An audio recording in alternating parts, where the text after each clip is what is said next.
We're in that kind of mood today. We are a little punchy. I'm hungover. I'm fine. I'm driving her crazy because I'm hungover.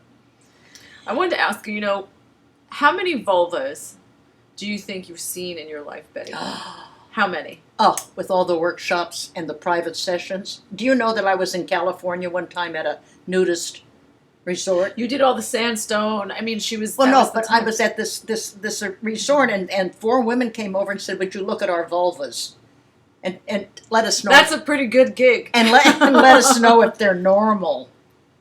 And I said, "I'd be delighted." That's love. I would love that too. So if you had there is a range. We all know there's a range to genital styles and the way a vulva looks, and some are brown and some are pink. A range in our noses, our eyes, our but mouths. What is the most common vulva?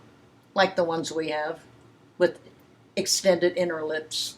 They were a little brown around the edges. Yeah, or just the same color, but mostly extended inner lips. And I remember when I came upon that conclusion, I'm going, oh, those doctors have hit pay dirt. Because the ones that they've decided need altering are the ones that most women have. Exactly. I've seen a couple of clamshell vulvas in my time, but when we just did the body sex groups, I think there was... Nope, there wasn't There one. wasn't one. Mm-mm. And that's it. As you're all viewing each other's genitals, you're like, oh, wow, there's kind of a common theme here. Yep, we've all got extended inner lips to one degree or another. Absolutely.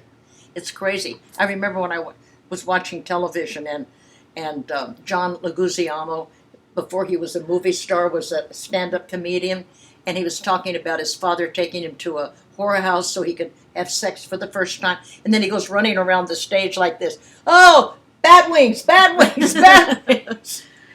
And he was terrified of this, and I'm going, bad message. Bad message. And what's interesting is I was having a conversation with my doormen, all hanging out in the morning, and they said they were asking about oral sex, like, well, if a woman has bat wings, I'm not going down on her. They use the term bat wings. Uh-huh. So I blogged about it. At first I set them straight. I said, really? Well, what do you think balls look like? And I think as women, that's what we need to do, though. Oh. Have you ever really looked at a penis with balls? Because it's kind of unusual looking. Testicles are the strangest things on the planet. And there's a huge range on what they look like. Some are, they're hang really low. I had a guy that when we had sex, it would hit my asshole when we had sex. I had 2 like that. Yeah. And then you have guys that they're really tight and you can't touch them. Some of them, they have weird hairs that grow out of them. I mean, really. Well, the texture's weird. It's a different skin texture. And they're constantly moving. Yes. Yes. And you're trying to, like, suck on them and it's, like, popping out of your mouth all the time. I mean, if I can cram your balls in my mouth, you can pleasure me and deal with my labia. Well, but see, women are trained never to upset a man or to denigrate him or to make him feel badly. Especially about his penis. Oh, like don't ever look. The holiest of that's holies. the smallest dick I've ever seen. That's it? You call that a sex organ? And I feel like if we expected more, like as women, because when they said this, I went, really? Have you ever looked at balls? And then I was like, I described the guy with the long balls, and I said, but you know what? At the end of the day, there was something really beautiful about them, and I think all genitals are beautiful. And Yes. I'd never not go down on a woman because of long labia. I said, please. all the more to nibble on. Although, yeah, that's what most guys say. They say, Yeah. I really like it because there's more there to play with. Yes. And I think that it's up to women to, when a comment like that comes down down the pipe. Set them straight.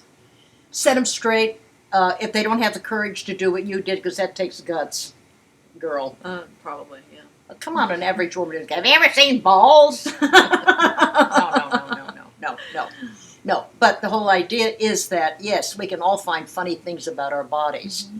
We already are dealing with, both men and women are constantly dealing with body shame. And to think that a group of guys, that's what guys, the group of guys get standing around talking, oh, her tits were down to her waist, or oh, her tits were out here, but she took off her bra and they fell down to her knees. And wouldn't it be great, though, if those conversations, we flipped them and we talked about what we appreciated about someone else? So maybe does it start with self-love, Betty? And that's why we have this negativity, that if we accept our bodies, then we'll accept our partner's bodies? Yeah, acceptance. More acceptance of self will generate more acceptance of others. Absolutely. But if we hate our own bodies and then somebody says something negative, we're wiped out. Yeah. So I'm glad you did that with the boys. I don't know that if I would have bothered. Oh, I had to. I wasn't letting that slide. In fact, I no. Whenever I'm in a moment like that, I have this little Betty that pops up on my shoulder, Yeah, blame it on me. and she goes bullshit, or she says something. I'm like, yeah. What about balls? And I'm like, yeah. What about? It's all your fault. I know. Okay, I'll take the blame. I'm glad you spoke up. Yes. Very glad.